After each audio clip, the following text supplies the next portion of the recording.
This is the story of a fearless and rugged breed of men who blazed a trail and defied the terrors of the early West, when men were men and the red man was a menace.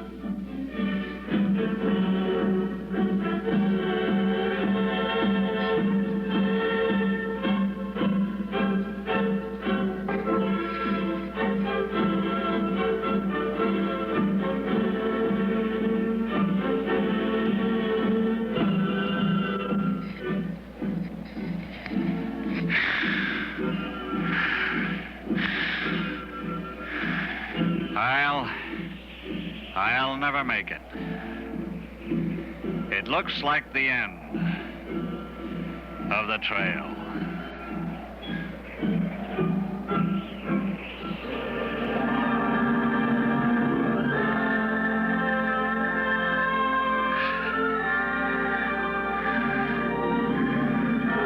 I remember last spring back in St. Louis, when the major signed me up as a scout. The government ordered him to go to Fort Pawnee. And he showed me on a map the trail he was going to take. We had to have the toughest of men. They would have to be, first of all, rugged. The major wanted men who were good woodsmen, and most of all, fighters. We found a woodsman who filled the bill, and the major signed him up. We had to have marksmen, good shots, men who we could depend upon in case of an ambush. We found a fella that was dang good with a bow and arrow. We also found a young buck who could run faster than a deer. He sure was fleet of foot and could outrun anything. So we signed him up.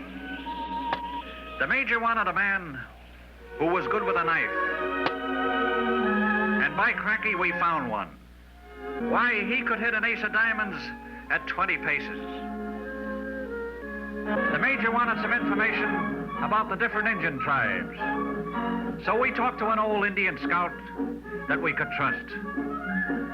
And he warned us all about the bad Indians and gave us a lot of good pointers about the rough trails and what to look out for. I remember the major got the men into uniform, and then he told them how tough the trail was going to be and what they was up against. And as it turned out, he sure was right. He said if anybody wanted to back out, well, now was the time. He kept saying over and over how tough things was gonna be. We'd have to walk for days in the hot sun. We'd have rivers to swim. There'd be hot deserts to cross and dust storms. Yes, there'd be days with little water. Maybe no water. There'd be Injuns, too. Injuns ready to kill.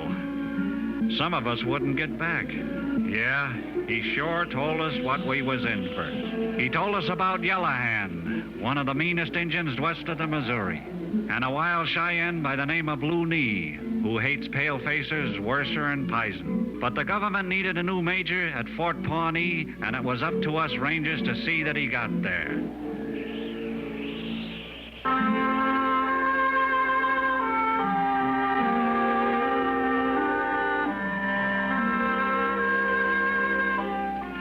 And then I remember how the major drilled the men. He inspected each one of us, and he didn't miss a thing. He sure was fussy. And the way he looked us over, why, you'd think he was back at West Pint.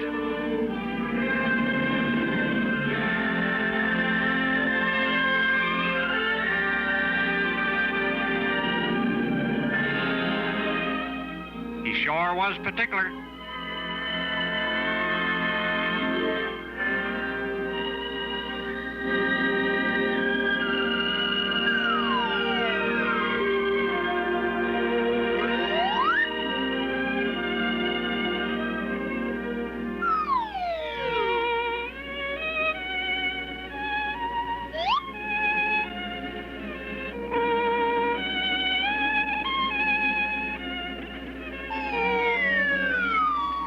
After a lot of drilling and marching and fussing around, he got us to look a little like them soldier fellas.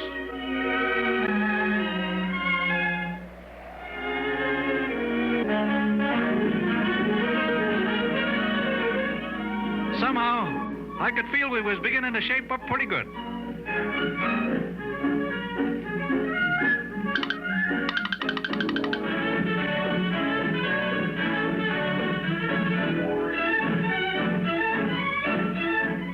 Yep, we learned to march forward.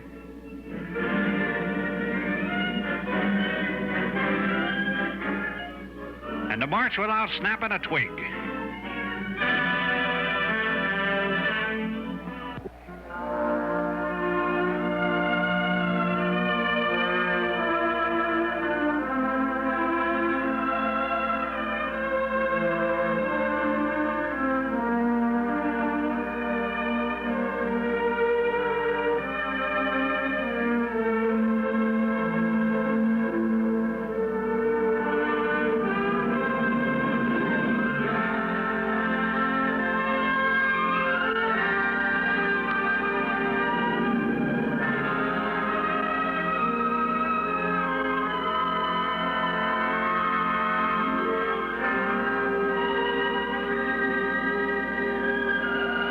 Well, this was the big day.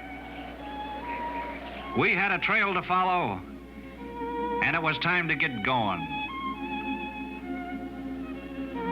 We was ready to start on the long trek to Fort Pawnee. We had one new replacement and was all set to go. But that gol dang Shorty fella was late again as usual.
At last, we were started on our journey.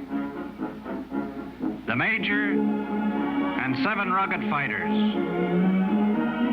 marching west into a wild and hostile frontier.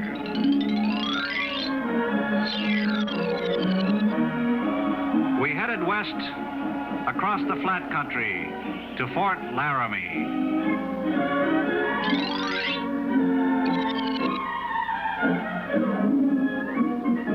We saw a few antelope and kept pushing on. We crossed Prairie Flats, then headed north past Chimney Rock, Coonskin Pass, and Eagle Beak Peak. We made good time, even better than we planned. We kept pushing on. Well, we made it to the Great Divide. Right on up to the top and down the other side. down to the purtiest dang country any of us ever seen.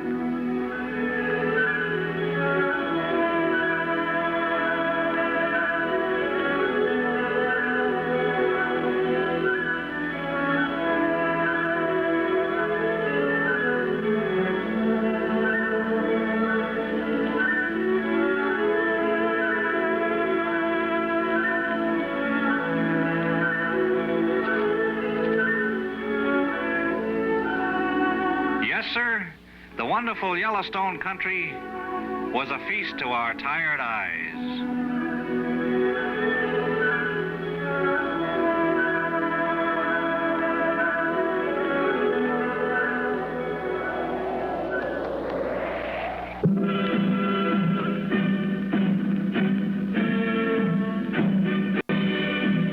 Well, this was it. Injun country. The land of the Sioux, the Blackfoot, the Crow, and the Cheyenne. The red man's private hunting grounds. Now we had to be on guard. We couldn't make one false move. The Major wanted to get to Fort Pawnee the quickest way. We didn't want no Indian trouble now.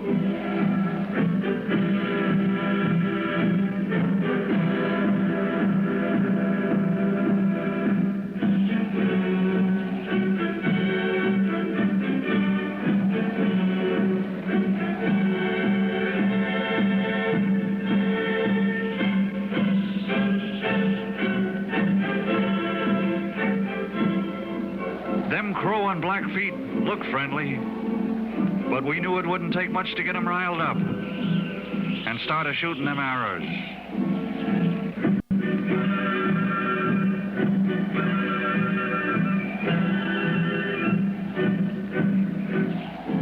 Yep, we had to be extra careful now. The Major didn't want to take no chances. Then we moved on.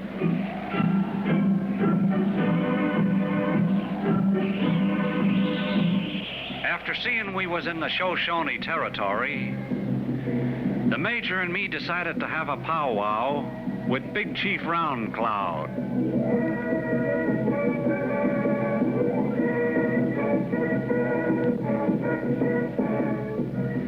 We told the chief we aimed to go through to Fort Pawnee and didn't want no trouble with his Injuns. He told us he would like to be friends, but many palefaces didn't keep their word and tried to take his land and squaws.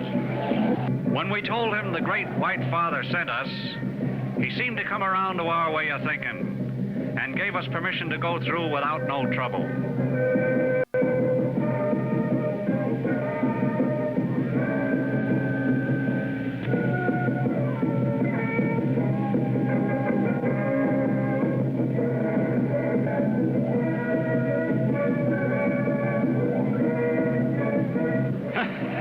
I remember all the boys was mighty happy. We'd made friends with old Round Cloud.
now 2 days and a stone's throw from Fort Pawnee. We'd been on the trail, well, roughly speaking, for over 150 days. And I noticed the boys were getting mighty tired.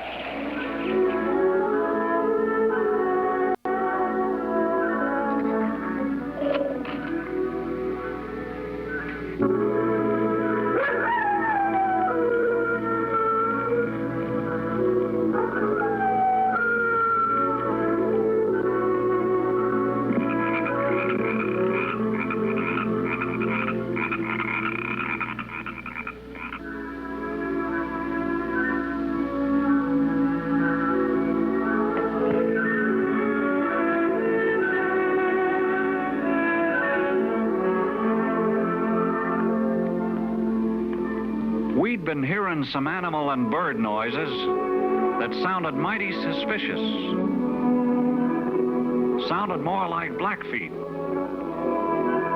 So we sent Riley, our best ranger, out to sort of look around.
And I remember the next morning, 2 of the boys was missing. Shorty, the little fella, and Riley, the one we sent out.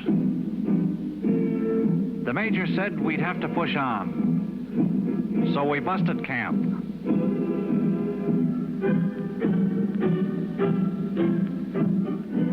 We only got a short distance from camp when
September, things wasn't turning out so good. We'd lost 2 of our men, which was bad. But we kept pushing on.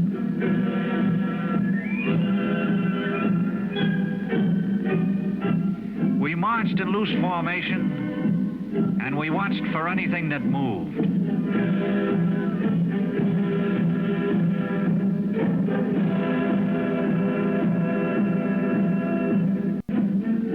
Somehow, I had the feeling we was being followed.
by jumping, the Major was all right. He sure got us out of that mess. He got a scratch or two, but didn't seem to bother him much. When we got to Massacree Canyon, we knowed we was only about half a day's march from Fort Pawnee.